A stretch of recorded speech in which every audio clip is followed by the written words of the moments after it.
Hadirin rahimakumullah. Beberapa tahun terakhir kita menyaksikan di televisi berita yang sangat memprihatinkan yang terjadi di beberapa negeri Islam. Di saat negara-negara barat yang berpenduduk non-Islam hidup dalam kedamaian dan ketenangan, di negeri yang berpenduduk Muslim, terutama di negara-negara Arab, justru kerap kali diwarnai dengan pertikaian dan peperangan. Irak, Libya, Mesir, Yaman, Syria, dan beberapa negara di benua Afrika nyaris tidak pernah berhenti dalam sengketa dan perang.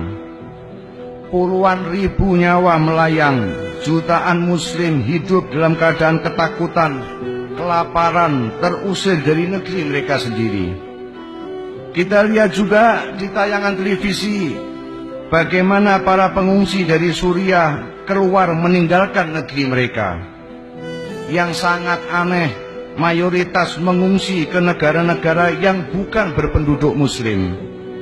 Mengapa mereka tidak mengungsi ke negara-negara Arab? Padahal Saudi Arabia, Yordania, negara-negara Teluk seperti Kuwait, Abu Dhabi, Oman, dan lain-lain lebih dekat, sama dalam bahan bangsa, sama bahasanya, sama agamanya. Tetapi mengapa mereka para pengungsi memilih negeri yang jauh, yang berbeda, berbeda dalam bangsa, berbeda bahasa, berbeda agamanya? Adakah negara Arab sesama Muslim yang prihatin dan mau menerima saudara-saudaranya pengungsi ini? Mengapa justru orang kafir yang bersedia menerima pengungsi Syria? Inilah potret dunia Islam secara umum, di mana para penguasanya bertindak dan mengambil kebijakan hanya untuk keselamatan kekuasaannya. Sedang para ulama bukan menyuarakan kebenaran dan mengingatkan, tetapi yang banyak hanya penjilat kepada penguasa. Ayat-ayat Al-Quran dan hadis yang memerintahkan untuk bersatu, bersaudara, saling peduli dengan kondisi Muslim yang lain, bagai hilang dari otak dan hati mereka. Yang selalu disampaikan hanya mengutip ayat dan hadis untuk membenarkan tindakan mereka, bahkan menghalalkan darah orang lain. Yang seperti ini pernah diingatkan oleh Nabi kita Muhammad SAW. Pada suatu hari Nabi bertemu dengan Sayyidina Umar. Beliau memegang janggut Umar dan berkata, "Wahai Umar, inna lillahi wa inna ilaihi raji'un."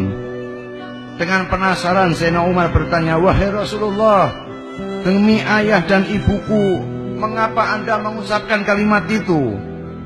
Nabi kita Muhammad SAW menjelaskan, "Baru saja Jibril mendatangiku dan berkata, 'Wahai Muhammad, inna lillahi wa inna ilaihi raji'un.